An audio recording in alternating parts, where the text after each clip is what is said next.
Welcome to Front Row, a podcast for students where we engage culturally relevant topics in a biblically faithful way. In each episode, we'll take your questions about life and culture, and we'll answer them with biblical truth and practical insight to help you stay in the front row of the discussions and situations that shape your life and the world around you. Thanks for joining us in the front row. Enjoy the episode. What's up, everybody? Welcome to another episode of The Front Row. Not just any episode, but episode 10. It's Pastor Josh here with the diva of divine discussion herself, Pastor Marcilyn. What's up? What's up, everybody? How you feeling about episode 10? I'm pretty excited. I feel like this is a big deal. Yeah, I didn't think we'd make it this far. Our students have been with us through these 10 episodes. We've covered a lot of content. We have, and today, a lot more. Whew. A lot more. What sort of lighthearted banter do you have for us to ease into these discussions and putting you on the spot here? You're right. We didn't really come up with anything fun. We were just talking about Lord of the Rings, which I feel like has come up a couple times on this podcast. It's just because it's so good. But I don't You're a really big Lord of the Rings fan. That's something that people know about you. I have the map of Middle Earth tattooed on my back. That's not true. None of us needed to know that. Don't know how to redirect from that one. Just keep going. I've seen the movies. I enjoy the movies, but they're not. It's not something that comes up in my daily conversation. So it's weird that it's come up. Do you feel that it does come up in my daily conversation? Yeah. There. Yeah, mostly because I'm blaming you for how often it comes up in this space. It's just so good. If you've never seen The Lord of the Rings, let me just be a friend to you and invite you to see them. You don't even have to watch the extended editions or anything like that. Just you should. They're better. But you don't have to. Just watch them. Read the books too. That's a good thing. Mm-hmm. But the movies themselves are just so good. See, in my mind, yes, they're good, but there's also other things out there that are just as good to me. And Lord of the Rings isn't compelling enough for me to read the books. Whereas I watched Harry Potter and read the books. I watched Hunger Games and read the books. There's, So you're more a fan of witchcraft and wizardry and kids killing each other and that's your jam instead of Lord of the Rings? That's literally Lord of the Rings. Same they're not thing. Kids, they're hobbits, okay? It's different. Anyways, no, you're totally right. And I think what's funny is I feel all of these things are the same. Generally, general underlying stories within each of them are similar, but there's such allegiances to certain series and sagas and that kind of stuff. Because they impact us and they're meaningful and they tell a story that we connect with. Right. But Lord of the Rings is the only one developed by a Christian, so we'll run with that. What about Narnia? Yeah, but the series, the movies from Narnia, those leave a lot to be desired. And there's 2 of them versus 12 books. It's true. I started reading the books and I wasn't a fan of the first one. That's fair. I'm not sure I ever got through it. That's the thing with Lewis. I think Lewis uses we're totally off the rails here, but he uses a lot more imagery and artistry in the way that he presents any form of Christian thought in his. Sometimes it can just get lost. It can be a little. It's less direct. Yeah. Anyway, we are. Where did we end up? We ended up in Middle Earth, and then Narnia, and now. And what are we talking about today? 3 minutes into this thing, people don't have a clue what we're talking about. You did ask me what was the lighthearted talk, and that's where we went. So. There it is. Thank you for supplying the lighthearted banter. You're welcome. Much appreciated. So today it's episode 10, and we thought, what better way to commemorate the 10th episode of The Front Row than by trying to do a bit of a quick hits sort of episode. So we're going to take 4 questions today. Yeah, that we've kind of touched on in other episodes more fully. Yep. But exactly. They came out in our attention to questions that were submitted. These 4 have been submitted on their own as questions, but we felt we've given these some attention. They probably don't need a full 30 minutes. But we don't want to neglect our students, so we're still going to dive right in. Right. I will say this. If you are still listening after our lighthearted banter about Harry Potter, Lord of the Rings, Narnia, etc., we are burning through our list of questions. We are. And so we would love some more from you. If you would like to submit them, if you've got Pastor Marcilyn or my own personal numbers, you can text us those questions. You can also find the information on our show notes about how to submit those via social media or our student ministry text line. And we'll hear from you guys. Again, this is all about your questions and hopefully Scripture's answers to them and our ability to contextualize those for your everyday life. So, 4 questions. You ready? Ready. Get your Gatorade? I didn't. Oh, well, hopefully. I did have some coffee before this, though, so. So did I, and I'm kind of feeling it. I'm like jittery. Well, it's good. We got 4 questions to get through in a couple minutes, so we got to get to it. Just a couple minutes. All right, Pastor Marcilyn. Yes, sir. What is a Christian worldview? It's a good question. This is kind of the whole premise of our podcast. Yep. That's why this podcast came into existence, was to answer this question. Yeah. So that's your answer? Just keep listening and you'll figure it out? If you didn't cut me off, I would have expounded. No, but when we were chatting, we were saying, there's kind of this reality of sometimes we participate as Christ followers in our church world, and that kind of stays separate from the rest of my life. And so as Christ followers, what does it mean to have everything that I participate in, everything that I see, everything that I engage in be influenced by my relationship with Jesus? Yeah. And, that's a really in-depth thought that covers all kinds of categories. And that's kind of what the point of this podcast is to say, in all areas, in all these ways, what does it mean to let Jesus be the ultimate influence in how I engage in the world? And so when we talk about a Christian worldview, what that means is Jesus is the king of my life, gets to dictate how I participate and how I think, how I engage in everything in this world. And so that's what we try to do in this podcast, is help students think about their life in a way that says, I want to participate well in the culture that God's placed me in, while being faithful to my relationship with Jesus and what he's calling me of. Yeah, no, I think that's really good. I was talking with a student this last weekend about this idea of spiritual formation, which is, I think, part of the process of having your worldview developed in a Christian sense. We all have worldviews, right? And I think we don't use that language. Like, nobody asks, like, hey, what's your worldview on like current events? Like, this is not common language, which is totally fine. But I think the fact that we don't use that language almost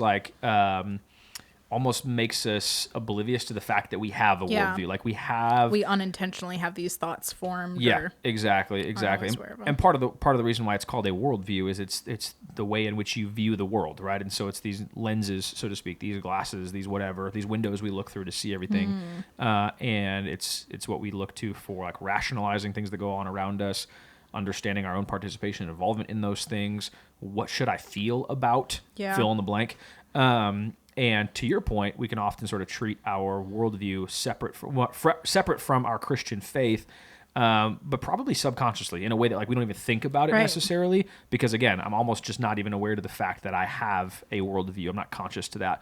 And so I think some of the hope for this podcast and this particular discussion within it is just an encouragement toward a little bit more thoughtful living. And I don't mean like thoughtful as in like, you wrote me a card, how thoughtful. I mean like being thoughtful, thinking about the things that we're participating in, and saying, when I see whatever, so like, we will not go into this, we don't have time for it, but the transgender person who is male to transition to female just won a D1 swimming medal, right? Competition.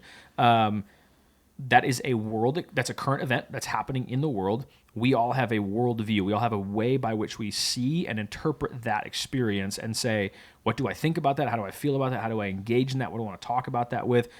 What truths about the world or about God or about myself are kind of just is tethered to that thing? But we just don't always think about consciously, here's what that looks like. And so the Christian worldview is to say, I want to think about that and everything else through the lens of, what does Scripture have to say about that? What might the Spirit be producing in me as a response to that? What might the people of God around me be saying about that? And I just think it's a bit of an invitation to say, let's just be thoughtful about how we go about living, and ensure that when we look at our Bibles, that we're getting our wisdom, getting our worldview primarily from those things. Yeah. So asking the question, am I thinking about this the way that Jesus would want me to think about this or engage in it? Yeah. Yeah. Yeah. I remember this podcast I was listening to a while ago. I don't only listen to the front row. I listen to other stuff as well. Oh, wow. I know. Not that vain. Come on. But one of the things he said, he was kind of riffing off of the idea of the WWJD bracelets that were big, like probably when we were in school. They made a bit of a recircle, though. Yeah, but did they make it resurface as like a he would love first? It was like HWLF or something like that. That became big too. But I still see some of our students wearing WWJD bracelets. There you go. Yeah. And he it was kind of just like a cute pastoral moment or whatever with his congregation. But he said, what I'd really challenge you guys to ask is, what would Jesus do if he were me? Meaning, what would Jesus do if he was in my current context, right? As if you're listening to this as a junior in high school, then what would Jesus do here in this space, right? Yeah. And so I think that's a succinct, maybe helpful for me anyway, maybe helpful for those listening as well. So we should bring back the WWJD bracelets, is what you're saying. Yeah, but you'd like WWJD if he were, I don't know what the letters of that would be. Right, I don't have the mental capacity to figure that out. But yeah, what's a Christian worldview? I'd also say if you're listening to this, we're about to start a series, depending on when this drops, we might even be a week into it or so, about what a Christian worldview is, how to adopt one in relation to a few specific kind of key topics. So you'd be invited to check out our YouTube channel for those, or any of our ministry environments. If you're around Christ Community Church, you are invited to come and check that out. So we feel good about that? Yeah. All right. What's a Christian worldview? It's a worldview. How I see the world, rooted in what does God have to say about these things. And hopefully this podcast helps with some of those more specific areas. That's right. That's right. And again, we plugged this a minute ago, but if this is maybe the first time the idea of a worldview has been presented to you, and that now produces many questions in your mind about how you engage the world around you, send them to us, and we would love to use those to develop further episodes. So, Christian worldview. If you go to church, you should automatically have one, right? Nope. Which begs the second question.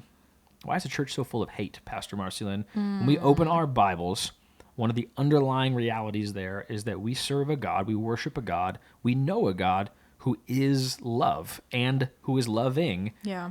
And if that's the case, and if as a Christian I'm supposed to adopt a worldview that reflects that, why is the church, and I don't mean specifically necessarily Christ Community Church, though we've seen it, but the church overall, why is it full of hate? Yeah. I think this is a question that even, we're going to answer and we're going to kind of talk about, but I think it's worth just like acknowledging that there's like a level of angst that comes with this recognition of like, it shouldn't be this way. Yeah. And we feel that. We felt that in different spaces. And, there's a lot of people in this world that have hurt from church world and church people that, we've said, you're supposed to be like Jesus. Why are you reacting and responding? And, as you said, not necessarily Christ Community, but the church as a whole, we've seen people claim to be followers of Jesus and yet turn around and act in ways that we would say this is nothing like the way we see Jesus, calling his followers to respond. And so I think part of that is just recognizing the reality that this question is real and that we all can see that there's spaces within churches that we would say this is not how it's supposed to be. Yeah, which is just a practice of lamenting, right? The whole concept of lament is calling out to God and saying the way it is not how it's supposed to be, right? Yeah. We often talk about that when we grieve like losing loved ones, right? We'd say, hey, this is a moment to lament, right? And to call out to God and say, this sucks, right? This hurts, and it's not how you want it to be. It's not how it's meant to be. There's an entire book of the Bible dedicated to the idea of lament. You read in the Psalms, there's even more of them in there. And so I think there's an invitation from God to call those things out. And I think we're called to take a posture of that when we see things, even within our church, that we'd say, it's not supposed to be that way. Yeah. And there's a difference there, I think, between lament and like criticizing or judgment, if that makes sense. And I don't mean to say that those two things can't go hand in hand, but I think there's like a spiritual sense of going, man, we are not reflecting well the character of our God, and we want to, and so God, help us to identify where it's not the way you want it to be, and then to live in light of how you'd want it to be.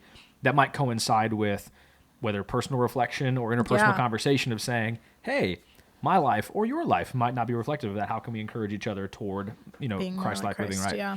So I think I don't mean to be overly simplistic in an answer to a question like this. Why is the church full of hate? But I would say the church is full of hate because it's full of sinners. And maybe more simply, the church is full of hate because it's full of people, right? Yeah. And so oftentimes I'd say at the root of hatred is a sense of personal desire, perceived need, preference, etc., that has been imposed on by somebody else that produces in me a response of, I don't like you, right? And so we might experience that outside of the church in like a really simple illustration would be like road rage, right? Like somebody cuts me off. Why do I now respond in hatred toward that person? Well, because I feel like that's inappropriate for them to do to me, right? I deserve better treatment than that. It was imposed upon me. Yeah, exactly. And I think, we've come through a couple years now of really just having maybe the brokenness, the hatred in our churches exposed in some really significant ways. Based on political views, medical opinions, social injustice, and opinions about that. And we'd say, man alive, like the hatred of the people of our church has been on full display. And maybe even the hatred of our own heart has been on full display as we have participated in some of those things.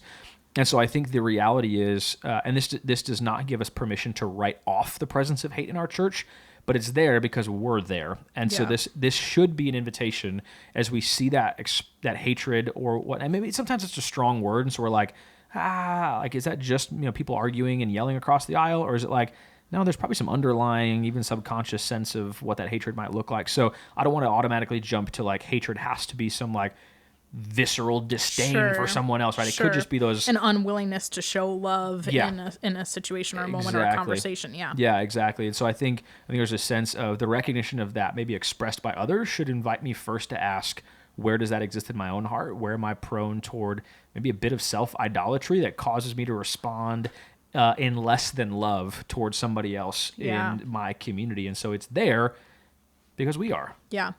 And I think you can take that, and I think you build it out, and the farther out you go, you kind of like see the full picture, and it even connects to the last question you asked of, we know within ourselves that there's brokenness. We recognize within ourselves there's sin, there's areas of selfishness. And so if you are participating in the church and you recognize that within yourself, and we know that all of humanity is broken and sin exists, then we know that that's going to be evident. And so we hope that each of us individually and corporately are being refined by Christ, and those spaces are less so. But I think part of it too is when we operate with a worldview apart from our Christian worldview, then I'm going to respond however I feel or however I think the world would, because Christ is not the one influencing my response, because I've separated those things. And so I think recently that's what we saw a lot of, was Christians who were responding to things in culture or things in politics, and they didn't necessarily have the lens operating of how does Jesus want me to respond in this, because they hadn't worked that out. And like you said, maybe not even intentionally, that they were unaware that they had these kind of thoughts. And so they were responding outside of their relationship with Jesus. Yeah. And so I think that that's something too that we need to be aware of, is when our worldview is not submission to Christ's lordship, then we tend to respond in ways that are not Christ-like, and anything that is not Christ-like is going to be brokenness and sin and ugly. And so we want to make sure that from the top, we are in line with God's lordship over our life, and then hopefully as we participate in the church, that's seen in the way that we love others. Yeah, no, I think that's really good stuff. And maybe just bringing this part of the conversation full circle back to kind of how you started, I would just say to anybody listening, if you've experienced hatred within the church that has caused you harm, I realize I don't carry the weight of the entirety of the Big C church, but I'm sorry. Yeah. I think this would be a moment for us to even just lament in and of our own hearts, to say, God, this is not how it's supposed to be, right? Your people are called. I mean, your word is pretty clear, Lord, right? That it says they will know you're my disciples by the way you love one another, right? And when that doesn't mark our lives, we fall short of the standard God has set for us, which again, might be our natural disposition because of sin, but it doesn't mean that's okay. It doesn't mean we sit in that space. And so again, if you're listening to this and you have been hurt by your church, if you've been hurt by our church, by the church that we participated in, I'm sorry. I know that's not the heart of God. That's not his desire for his people. And if there's something we can do to come alongside and encourage you or shepherd you in that, please, again, don't hesitate to reach out. We would love to kind of walk with you in that. And again, without sounding cliche here, like I would just say, like, let's give the body of Christ another shot, another chance, but maybe do so alongside of somebody else who you trust and you love that might help you participate in that with some increased protection and health around that. Sure, yeah. All right, 2 for 2. Feel pretty good with those answers. Whew. Number 3, ready? Ready. What can I do to not feel alone? Yeah, we kind of talked about this in a couple different episodes. I feel like we've talked about kind of our emotions in general, and what does it even mean to feel something, and how do we trust that and know that to be true, and where do our emotions come from, and how does God feel about emotions and all of those things. And then we also talked about a relationships episode. We had those, it was a 2-part, and we kind of talked about what does it mean to make connections with people, and we talked about how God made us for relationship. And so recognizing that God is a relational God, and he made us in his image, and therefore he made us for relationship. We have created within us as a good thing a need to be in relationship with other people. And so I think it's a pretty common thing for everybody, but especially high schoolers to just kind of experience really intense loneliness. And we hear that from our students a lot, of just this like, you know, life is busy and maybe there's a lot of people that I interact with, but I don't feel known. I don't feel loved in a way that makes me feel seen. And so I think that this is an interesting tension of, if we know God made us for relationship and made us to be known by others, known by him ultimately, why do we feel so alone? What do we do with that? Yeah, I mean, I think there's a lot of answers possibly to that question. I think you've kind of even identified in your response a number of reasons why we might feel that way. And so I think the response or the antidote to that might be specific to each person. I don't know, but I think some general principles might be, and I'm going to sound like the old person here, but like, I would say reach outside of our devices to build community would be a way in which we would feel less alone.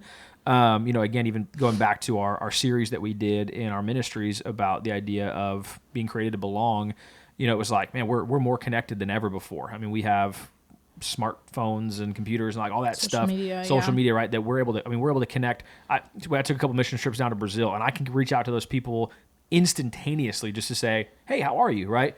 They are hours away from me, right? In another country, not living shoulder to shoulder with me at all, but I can connect with them, right? And yet, no one would look at that and be like, but that's a deep and healthy and authentic relationship. Like, no, it's a form of communication, which can often just be supplanted as the standard for relationship, the standard for community. And so I have followers and I get likes and I get shares or whatever. That sort of, and honestly, there's even studies that have come out that have shown just the dopamine effects of that, like the pleasure sort of centers of our brain that say, when I get those, I feel a sense of pleasure in that, which can then possibly for a moment alleviate that sense of loneliness, but then only makes me desire it even more. Yeah. And so what do I do with that? I would just say, again, without being the one to demonize the iPhone or the social media stuff or whatever, I would just say, like, prioritize relationships outside of those things also. Yeah. And get to know people. I think that's one of the realities is whether it's lockdowns from pandemics or, again, just the increased usage of technology, like, we've almost lost the ability to just interact between people. And I even find myself, and I was actually reflecting on this the other day. I was like, there's a guy in my life who I enjoy his company, but every time we're together, we mostly talk about work stuff, his job, my job, and whatever, and it just kind of revolves around that. And I was like, that's kind of a shallow relationship. Like, that's not a person that, like, and again, I wouldn't categorize him as like a deep friend necessarily, but like somebody with whom I'd like to have that relationship. And I was challenged with, like, why am I not just entering in and having more honest conversations with this person? And so that might be a challenge too, is take that step of faith, right? Which, again, is terrifying, right? Part of the reason why we're willing to post our deepest feelings on Instagram is because there's no one there to, like, engage us in that, right? Or there's a wall. Yeah, there's a barrier that protects us from that vulnerability. Yeah, exactly. Which sometimes can be really safe and sometimes can invite us to be authentic, which is great. But I think there's also the beauty in the invitation to do that interpersonally, to see somebody, look them in the eye, sit across the table from them, sip on a coffee and talk about life. There's beauty in that. So I would just say, do those things. Yeah. And I hope that you'd find that in the context of your local church. I hope you'd find that here at Christ Community, that this would be a place that we would say, you belong here, you can be known and you can be loved here. And we want that for you. Yeah. Yeah, I think I would say the same thing. I would say, if you're feeling alone and you want to find meaningful connections, one, I would say, be wise in who you choose to pursue. Sure. If you sit down and pour your heart out to just anybody, they may not respond great. You want it to be somebody that you know their character, that you trust, that you feel like you can have that moment with, and then take the risk and be vulnerable. Yeah. I think a lot of it comes down to, it's scary to have a moment that maybe feels awkward, that I'm saying, hey, I'm struggling and I'd love for you to speak into this. But unless you do that, your relationship is not going to gain intimacy, and therefore you'll continue to feel alone. And I think we can all point to those moments where we took that risk and then such meaningful relationship came out of it. And so if you're in that place, like, one, know that, like, you matter, and that's not a fun place to be. And we want to help you find connections with people. I would say watch our How Do We Build Meaningful Connections episode if you have not, because we gave a lot more in depth of what it means to build meaningful relationships with people. And then just find a person that you want to be friends with because of their character, because of their reputation, because of their love for Jesus, and take that risk face to face, be vulnerable, and allow the gift of relationship that God made us for and gifted us to be experienced. Yeah, that's good. All right, last one. Whew. Feel all right? You need some Gatorade? I mean, I feel like we're just really going. We are. You know, we like to keep these things 30 minutes or less, and we're gonna come in right on it around there here. So, how can I find peace in a stressful and confusing world? Save the best for last. Maybe. Asking the anxiety-induced individual in the room. So good. Yeah, I think in today's culture, whether you're aware of it or not, to some extent, in some situations, all of us have felt stress or anxiety around a certain thing for a certain season. So if that's you, we see you. There's nothing wrong with you. Yeah, like you are not alone in this. And I think that there's, oh man, like how do you even get into this? I feel like we talked a little bit about this when we talked about spiritual disciplines. And some of those things and how we rest and how we're still. There's lots of things that you can do to experience peace within your anxiety. I think there's a lot of ways we could take this. I think the one that I would rest on is that Scripture tells us that God gives us a peace that surpasses understanding. Yeah. And so in this world that feels chaotic, we serve a God who promises peace in the midst of that. Now, that doesn't mean every moment I may feel 100% peaceful. I have anxiety, and it's something that is pretty much always present. But how do I situate that under, once again, our worldview, who Jesus is in my life, and how does that influence how I respond to that anxiety in moments? So there's a lot of things we could say about that. No, for sure. And I think just maybe take what you've said maybe just a step further, or just clarify a little bit. So we talk about that passage often, you know, and God will give you a peace that transcends your understanding. And it's like, I don't even, what? There's a lot of are we transcending? Yeah.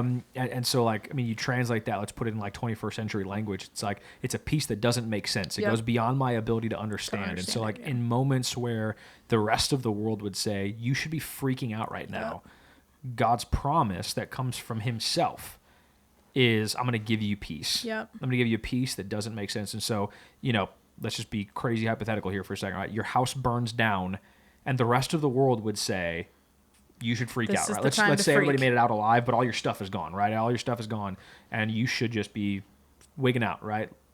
And God says, I want to give you a peace that comes from my presence in your life that goes beyond your ability to comprehend that peace, right? It's a peace that won't make sense to you.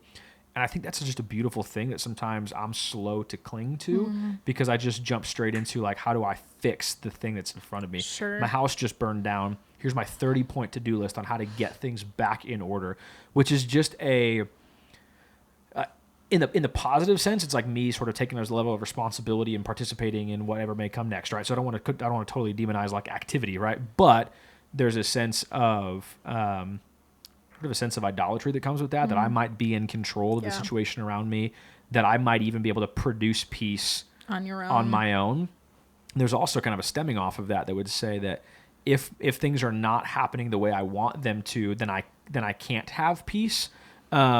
And which would then be to say that like I can only have peace when things are happening the way I want them to. Right? It's not even a matter of like house burning down that often produces a lack of peace in us. It's like it could be minor things that we go, that just didn't work out the way I thought it was supposed to, and that bothers me. Right? And so now my heart rate gets up, or I get shaky, or whatever. Right? And so some of it is just like relinquishing my need to control, which again runs so counter to the world, the way it's forming us and shaping us. Says that you are in control and you get to define your current and your future and your whatever and redefine your past. Like you can just do it all. All of it. And the reality is you can't. I mean, you have some level of control over those things, but not totally, right? There's always areas out of your control. Yeah.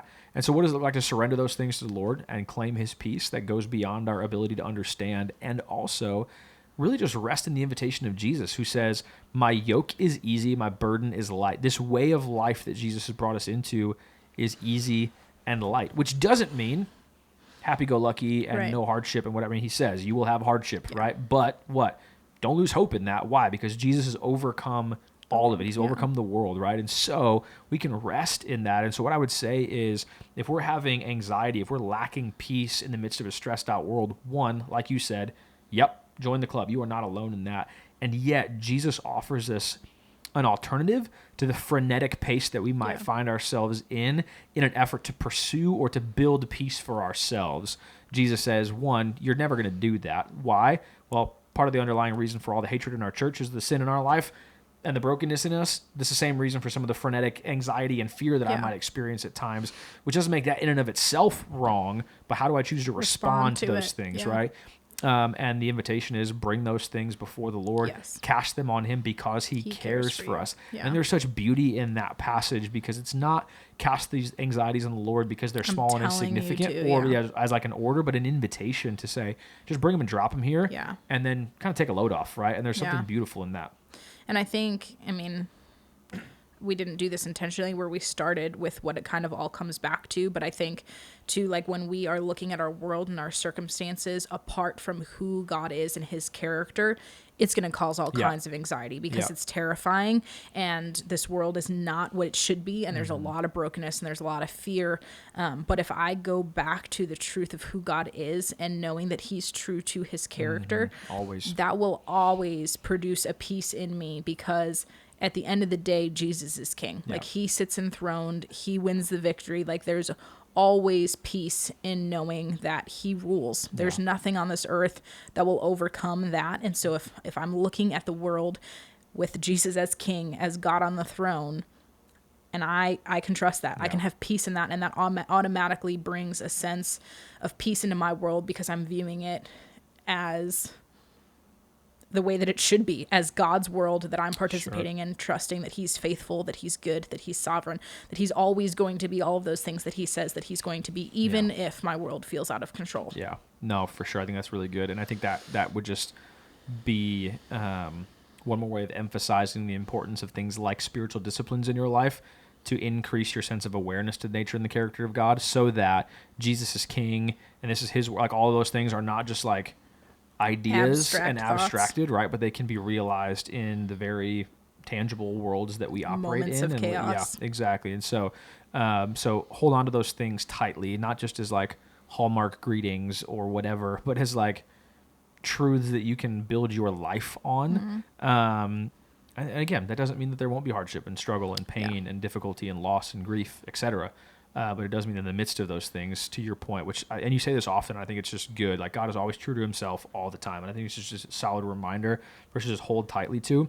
And so I think that's a good, it's a good parting word for everybody, is just rest in the fact that God is always true to himself all the time. And that is a truth that you can live on, you can thrive in, and God invites us to do that. And so we hope, again, even though these were kind of quick, right? There was a lot there. I feel like so much, man. But I hope, if nothing else, it just kind of creates some thoughts in your own mind as you're listening to this, maybe churn some ideas for you. And I would just encourage you. Like, I think sometimes these episodes, maybe an episode like this one, but it's a little bit more dense than normal. I would just encourage you maybe to take 10 minutes or so after listening to this to just like sit in silence and ask God, what do you want me to take away from this? And trust that his spirit is alive and moving in you if you are one of his children. And so maybe take a few minutes and do that. I don't know, that wasn't planned necessarily, but I think it could be a good idea. Just, hey, there's a lot we just talked about. Take a couple minutes, process it, and bring it before the Lord, and trust that he's going to speak to you in ways that hopefully give you life and give you joy. Thanks for sticking with us through 10 episodes, friends. We hope these have been a blessing to you guys, and we've got more ahead of us. Again, if you've got questions you'd like us to tackle, please send them our way by whatever means you deem best appropriate. We love y'all. Later. Thanks for listening. Like and subscribe to be notified when our next episode drops. And if you know someone who would benefit from today's discussion, share it with them. If you have a topic you'd like us to cover, you can share it with us on Instagram, or you can text us. Info for that's available in our show notes. We'll see you next time on Front Row.